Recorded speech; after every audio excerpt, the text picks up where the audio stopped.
Hey y'all, I'm TaSheena, and this is Leadership Beyond the Title podcast. Let's be real, leadership isn't a title, it's how you show up, build trust, and make things happen. This podcast is for women of color who are done waiting for permission to lead. Every week, we talk about how to lead beyond politics, position, and perfection with relationships that work, systems that support you, and a leadership style that actually feels like you. Because leadership isn't what's on your business card, it's what people experience when you walk in the room. So if you're ready to lead without being held back by fear, titles, or anyone else's limits, you are in the right place. So let's dive in. So, years ago, when I was going through my leadership training with the Coactive Training Institute, CTI was coached by one of the founders, Henry Kinsey House. And I would be lying to you if what I didn't feel so appreciative and so humbled and honored to be able to be coached by him, to have him as my leadership lead. Because if you've ever studied coaching, you know that he's basically one of the godfathers of this work. And because I had this privilege of working with him, I was able to come to him and get some coaching around a team session that I was going to have to do in my workplace. I reached out to get coaching because I wanted to make sure that I was approaching the session right. And Henry gave me some coaching that has stuck with me since then. He said, "TaSheena, what are you worried about? Like, you got this, you can do this." And in my mind, I was like, okay, but do I really have it? Because I'm not sure. It just feels like something is missing. Like, I just want to make sure that I have it right. And he said, "You know what, TaSheena? Your ego is getting in the way of you showing up fully in your full expression as a coach. And you need to let the ego go." Now, I understood what he meant by full expression. He meant that I wasn't being in my full authenticity. I wasn't being myself. I was kind of bullshitting around or trying to be something that I wasn't because I wanted everything to be perfect. But I had to ask him a question. What do you mean by ego? Because to me, I was like, I am the most humble person ever. I am not out here trying to make it seem like I know it all. There is no ego in me. And here is what he said. He said, "We all have ego, and ego is not the best when it wants to look good and get it right. Ego, when it falls into that place, that's when you know you need to correct it fast." And that hit me hard because it's not just about coaching. It's not just about, leading as a facilitator or, showing up to do what my work was supposed to be done. But it was about when we step into that leadership role, we have been taught that we have to survive. At that point, it's a survival game. And not only is it survival, but I need to stay safe. And so having him explain to me what the ego is has been life changing to my career. So let me walk you through kind of like how does ego even get amplified in society? How does it even show up anyway? We live in a world that rewards performance. First and foremost, we are out there and we're like, we have to perform, we have to work, we have to do. It's all about the doing, right? If you are in coaching, you know there's a being side and there's a doing side. And typically in our society, we've been taught that it's all about the doing. It's all about performance. And when we can perform well, we're doing well. Women, especially women of color, are told that the only way to be respected or to be safe or to have any level of credibility, you have to be excellent. You have to be damn near perfect where you show up without any mistakes, any flaws. And so, of course, in our society, if we've been taught to be that way, of course my ego is going to show up. Of course, I'm going to feel a certain way about how I'm presenting and what the perception of me is because I've been taught that I have to be excellent. Things like don't make mistakes or don't show emotion or don't challenge authority. These are all things that we have learned as a society, but specifically for women in our formal years when we are young kids and we are growing up and we're being shaped by not only our households but by our school systems and religious systems and more government structural systems. We've been taught these things, and so over time this messaging trains us to protect ourselves, to show up perfect, and to equate our worthiness with performance. We're only as good as the output that we have or the output that we can do. And so our ego starts to show up and it presents as armor. Now, armor is a concept that Brene Brown has taught me. I like to say that she's my teacher, not directly, but indirectly through her books, her TED Talks, and some of the training she has on her website. But she talks about how armor is something that shows up when our ego starts to get activated. And our armor is all about self protection, but not strength. So we typically see armor on like the knights inside the castles. And we think, okay, if a knight is there and they're in their armor, that means that they're strong, they're going to protect us, they're going to save us. Physically, yes, that is true. But mentally, emotionally, psychologically, when we put up our armor, it's not about being strong. It's about the thoughts and the emotions and the behaviors that we use to protect ourselves when we are afraid of being vulnerable. And it's how we try to control what others think about us. And we do this in an effort to not be hurt. We want to avoid any type of hurt. We want to avoid embarrassment and being embarrassed. We want to avoid not being seen as enough. But the cost of that armor is relationships and connection. It creates a distance between you and your team because your focus suddenly shifts from connection to control. When we armor up, we might avoid the pain, but we also block belonging, we block creativity, we block growth, we block just the fundamental things that make us feel human. And Brene tells us that typically we're going to put our armor up at work when we're afraid of being seen, of being wrong, or of being enough. And it goes back to what ego is, because ego is all about looking good and getting it right. And our armor is the physical representation of our ego. And when we're trying to manage our ego, we start to try to manage our perceptions instead of building the relationships because I can't be vulnerable with you. I'm not going to be vulnerable with you because I need to uphold a specific perception that you see in me. You have to see me a specific type of way. In our workplaces, this looks like optimizing our reputation. We do a like laser focus on what's my reputation? What do people think about me? We're trying to get validation instead of optimizing the system so that it works for us, so that it ensures our success, right? Because your system is what guides the behaviors. So if my behavior is I am trying to protect my reputation, we should actually be optimizing the system.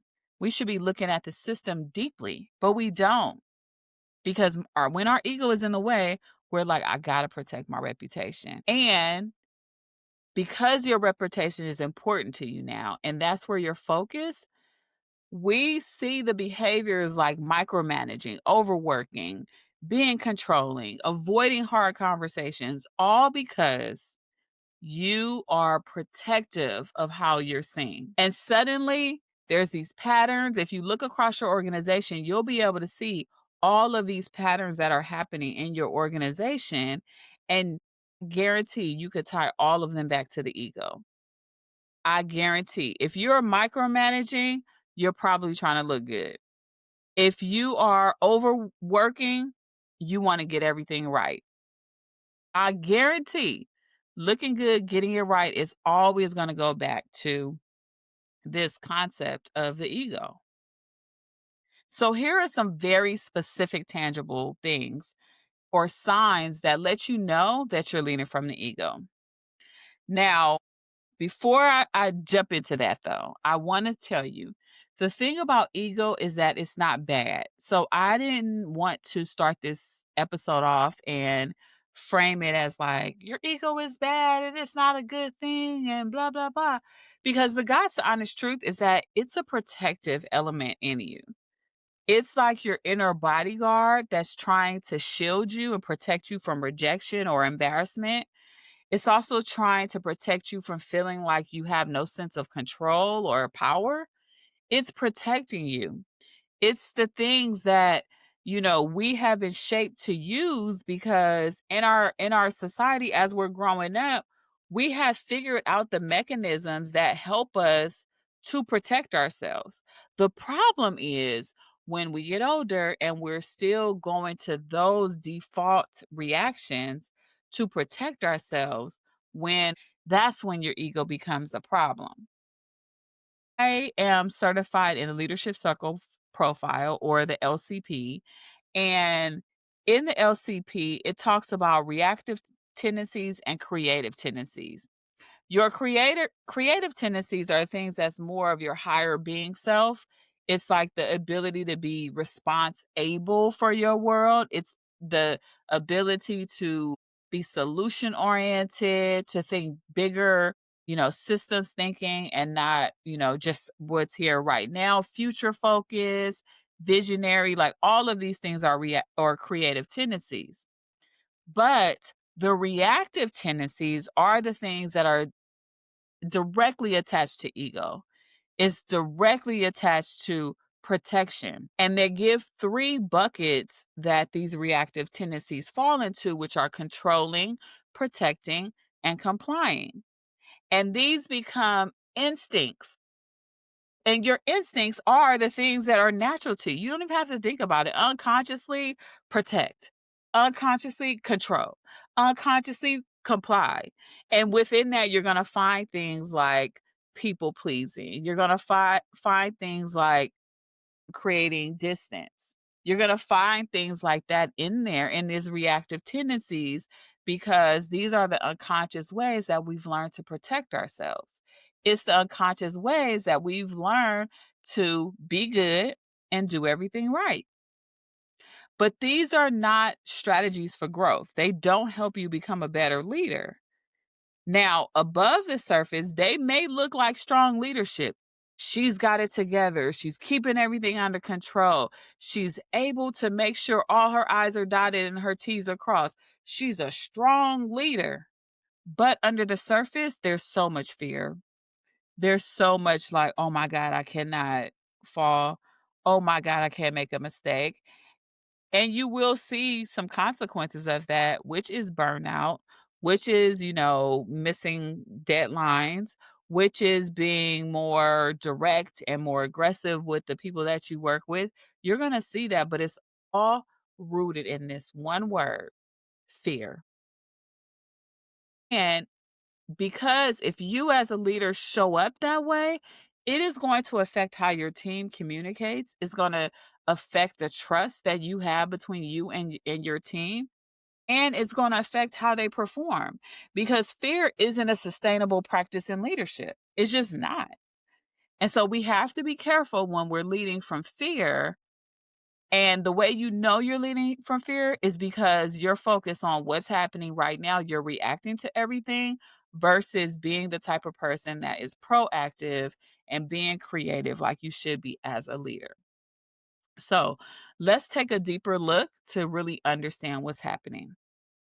And I have like four different examples of this. So these are the things that you might see under the surface.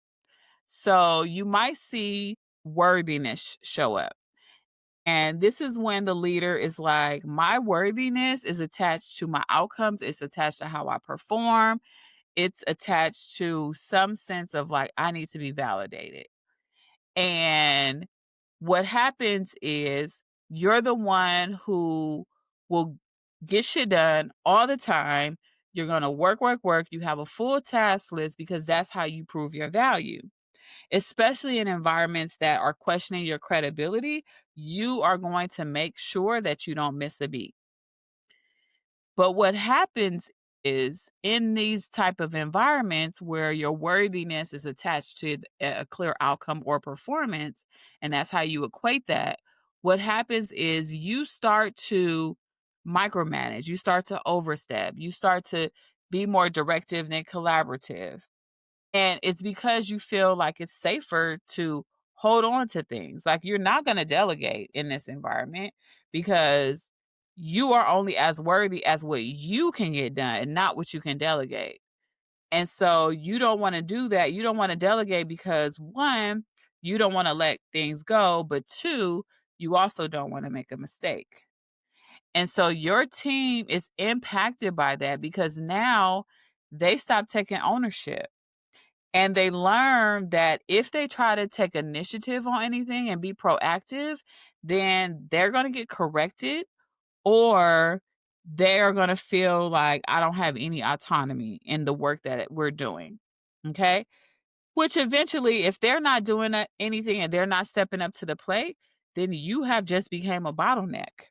You have become a bottleneck in the system, and now your system is clogged. I always give the example of a clogged toilet or a clogged drain system.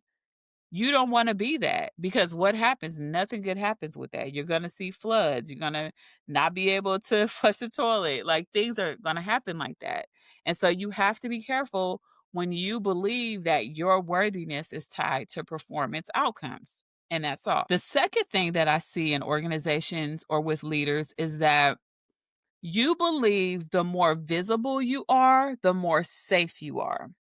Now, I wanna move this from the typical organization and I want to move this to social media.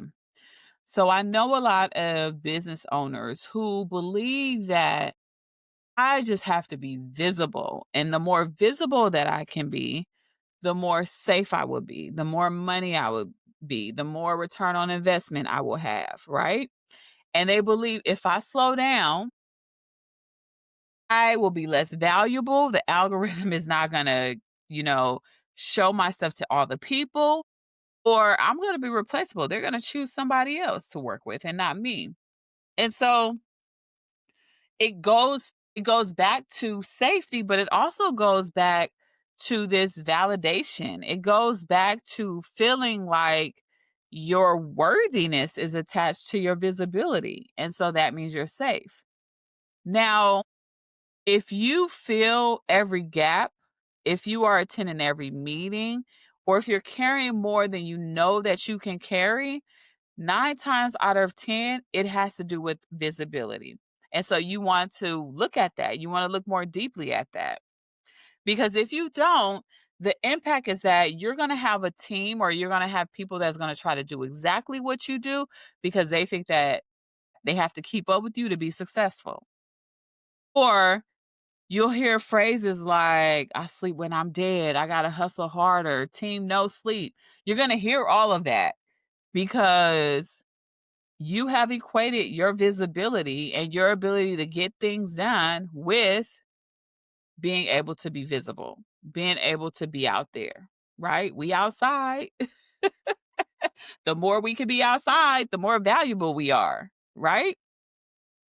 So the third thing is that you believe that if you make any mistake, that is going to threaten your credibility. And you, my friend, cannot make a mistake because you have learned that one wrong move can undo your reputation completely.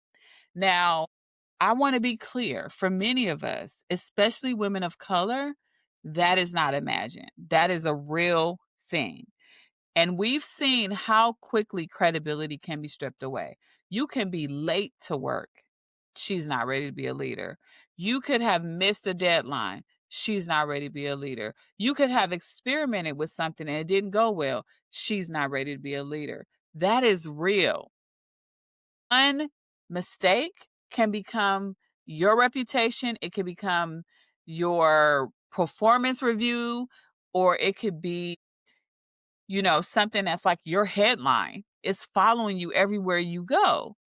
And it is a reason why we question if we actually belong. But that's not just perfectionism, that's survival in systems built on racism and capitalism, where the margin for error is not equal. But for those of us who have not had to experience those things and we believe that every mistake is going to threaten our credibility, we see this in ways like taking feedback personally, or we defend ourselves all the time. When somebody says something, immediately you're in defense mode, not because you don't want to grow, but because you feel like they just exposed you. There's some about you that they were not supposed to see. They were not supposed to know that you made that mistake. When the world has taught you that visibility can be weaponized, feedback will not always feel safe, and it feels like a big risk. And we have to do better with our feedback, and we have to be better with experimentation and allowing for mistakes to happen, because we don't learn how to do things. We don't find new inventions and new ways of doing things by being perfect. There's a mistake that happened and we try something else. It's like, I love to cook. Love, love, love to cook. And at first, I could not cook. I remember cooking some chicken and I thought it was done and the inside was not done in my early years. And, when I think about cooking, it's almost like an experiment every single time. And you try a little bit of this seasoning, and you try a little bit of this, and you try a little bit of that, and you see if it works, right? We don't like fault ourselves and say, "Oh, you're not gonna ever cook again." No, we say, "Okay, now we know we can't do it that way," or now we know that's not the right temperature, and we try again. And that's exactly the type of environment we wanna have in our workplaces as well. But if you don't, you're gonna have a team who is not honest with you because they don't wanna admit that they made a mistake. They're gonna filter the truth to protect you and themselves. And that's when you talk about psychological safety and the ability to feel psychologically safe at work. You are not just losing that feedback and that connection, you're losing insight, you're losing trust, you're losing the ability to be creative in the workplace. And so we really have to be careful about how we see mistakes. If we see mistakes, now remember, all of these things are attached to ego. Your ego is amplified. And there are some very real things that our society is still navigating and dealing with that make these things real. And there are some things that we have created for ourselves. And we have to kind of tease and say, what are the things that we've created to make us feel a certain way?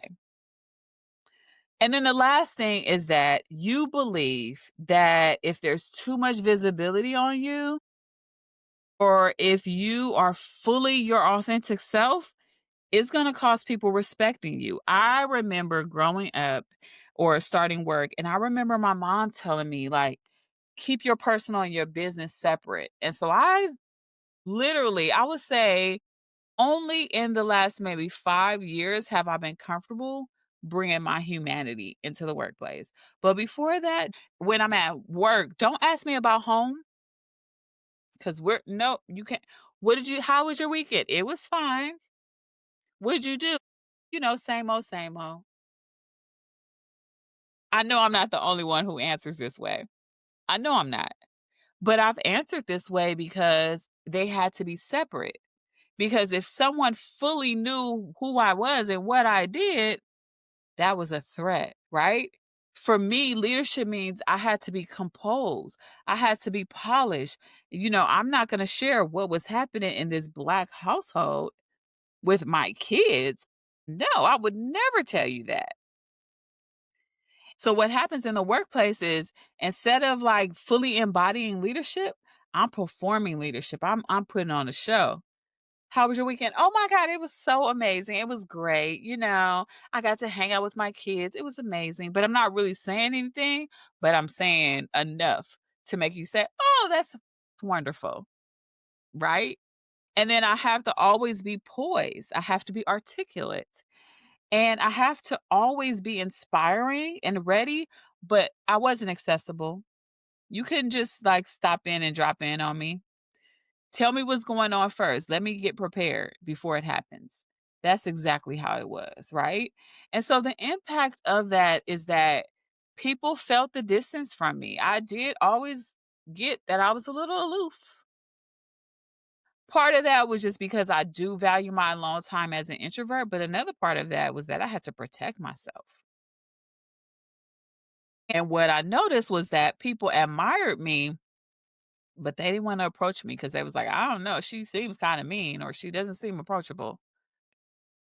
But in the absence of my own authenticity and not showing up as authentic as I possibly could and should, I can't build the trust that I wanted, that I craved. I couldn't build that. So each of these things are seen as protection. And what happens is it ends up creating the very disconnection that we don't want as leaders. It's trying to keep you safe, but it ends up making everybody, including you, feel unsafe. Because while I was protecting myself from being hurt by others, I was looking side eyed at everybody thinking they're going to hurt me. So I got to protect myself. It was just a never ending cycle. So before we move into what it means to lead from service, I want you to pause and I want you to ask yourself, which of these patterns show up for me when I feel uncertain? What am I trying to protect? And what's the cost? Not just to me, but to my team and to the people that I work with. Because when you start to see the system that your ego is creating, you can begin to design one that serves everyone, not just your sense of safety. You want everyone to feel good in this system, right? Because again, your ego is creating something that you probably don't want to be created. Okay. So, what does it mean to serve your team? Well, serving your team is about designing the conditions where people can thrive. It's about centering the system, not centering yourself, not centering the spotlight. So, I am sure that you have heard of servant leadership. It's one of those like values, like if you ask certain people, they'll say that's one of their values of being a servant leader. Well, when I think of servant leadership, I think of what I learned in my coach training, which is being response able. It is where you are asking yourself, how can I respond at my full ability with the people that I serve in mind? How do I center them? How do I make sure that they are growing and that they feel empowered and that they feel a sense of belonging? We cannot call ourselves leaders and not protect the well being of the very people that we lead. That it doesn't go together. When you are centering your ego, you are more concerned about holding things down and looking good when you are doing it. But when you are serving your team, you are focused on building the structure in the system that focuses on how you work collectively as a team.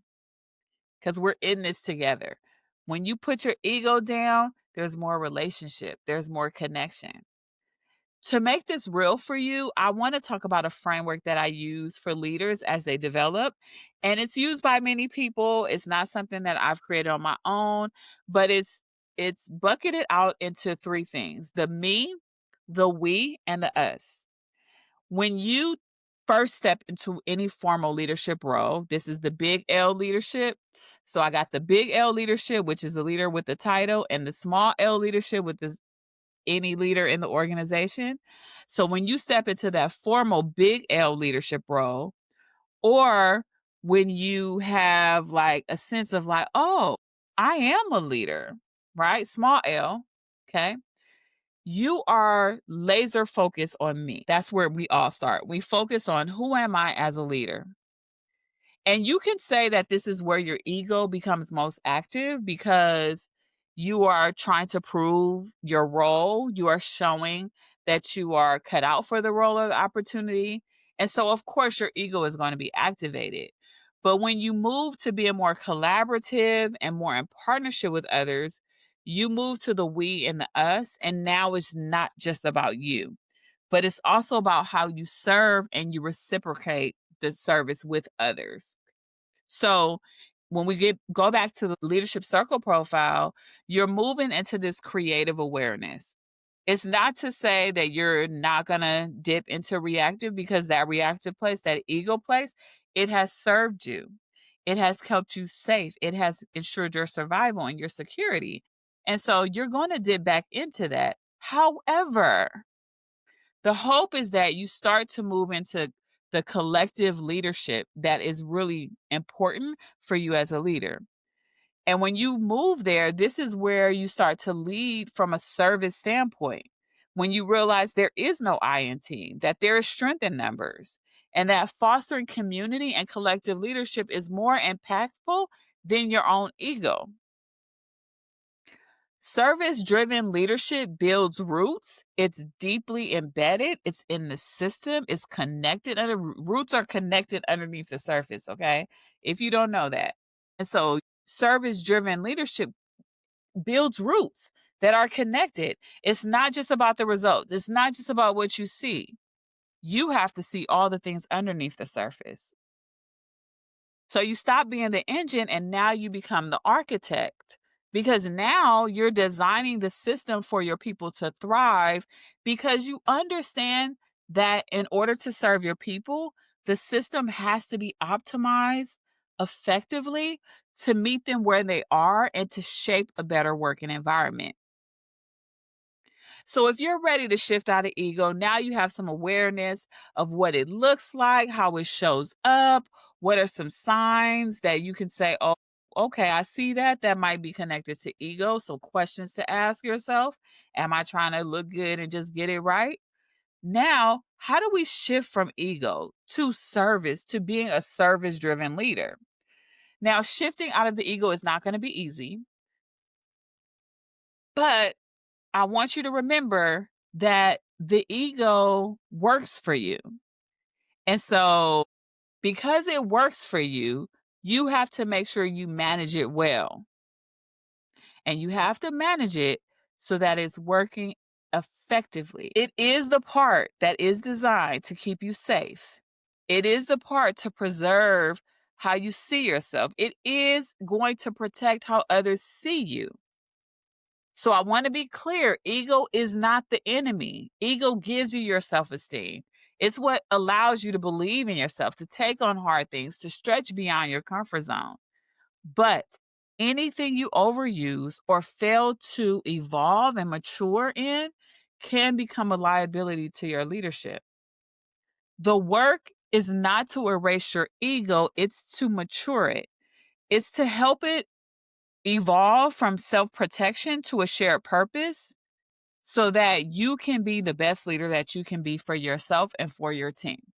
So, how do you grow from ego to service? There are 3 shifts that every leader, I believe, needs to make. So, the first thing is shift your beliefs about yourself. Ask yourself, what do I believe about my own capability? As a woman of color, as a new leader, or as someone navigating a system that's so complex, what were you taught leadership should look like for you? And be really honest with yourself about this and the answer to that question. Were you taught that it means being twice as good? Were you taught it means never showing emotion and being stoic and serious? Or always be the one in control? Because these beliefs are beliefs that probably kept you safe before, but they can hold you back now. And so your growth in this is going to require you to rewrite and reframe those internal rules that you have made about leadership and start believing in who you are authentically and how you show up, because it's not your performance that creates impact. It's your ability to be you, to be human, to share your stories. That's what creates the impact. So shift your belief about yourself. The second thing is you have to define your leadership philosophy. If you don't define what leadership means to you, you are unconsciously going to default to what you've been taught or how people push you. They're going to push you into what leadership looks like. We see this right now in our government where people are pushing people not to be the leaders who they are, to stand up for themselves, but this is who you have to be if you want to be on my team. We're seeing this real time. So ask yourself these questions. What do I say leadership is? What kind of impact do I want to create through my leadership? And how do others play a role in that impact? Because success is not a solo sport. That's what Minda Harts, the author of Talk to Me Nice in the memo, that's what she says. Success is not a solo sport. So you have to see how other people play a role in that impact. It creates that sense of belonging. It creates trust.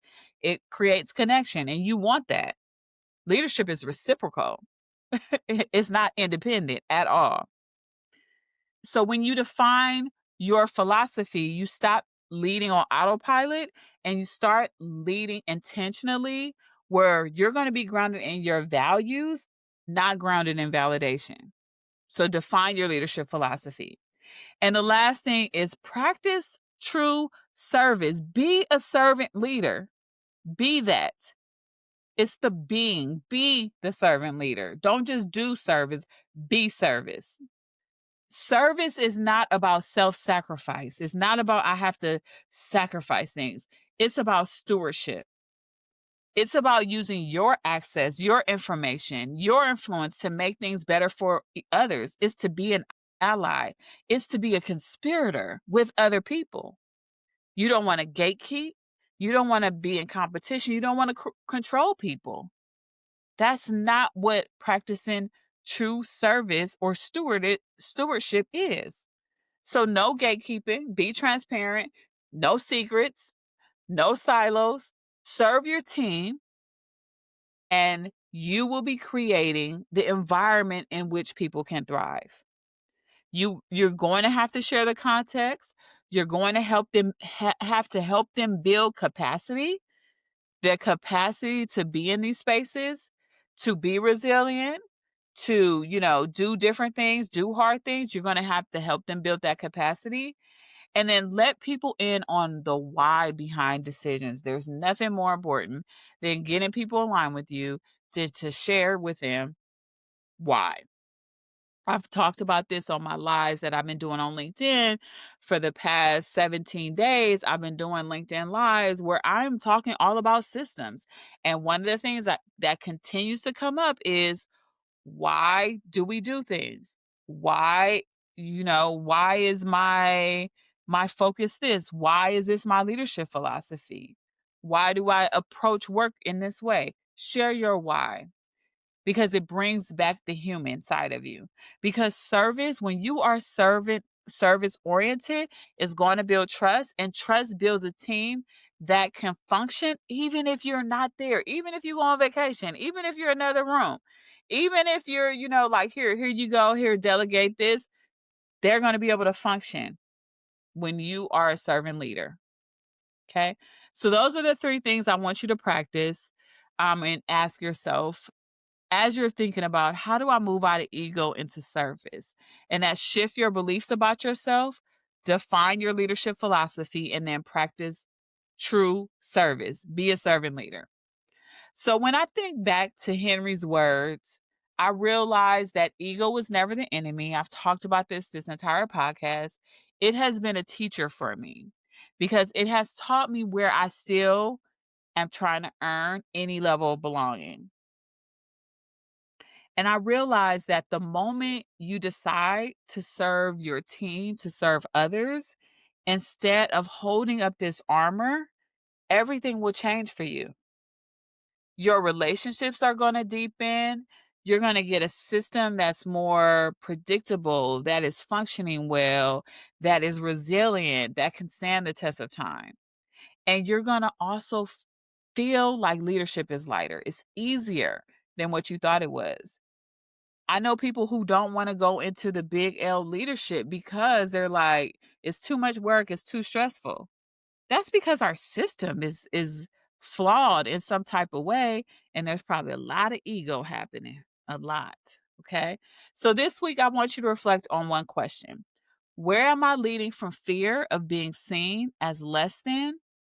And where can I start leading from the desire to serve more deeply? If this episode hit home for you, take this work further with me.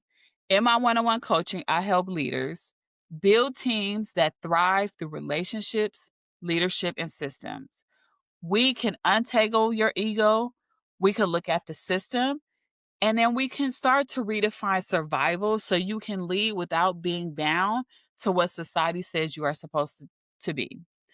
Thanks for tuning into Leadership Beyond the Title podcast. If this episode spoke to you, share it with another leader who's ready to serve their team and not their ego. And don't forget to subscribe. Talk to you next week. Bye.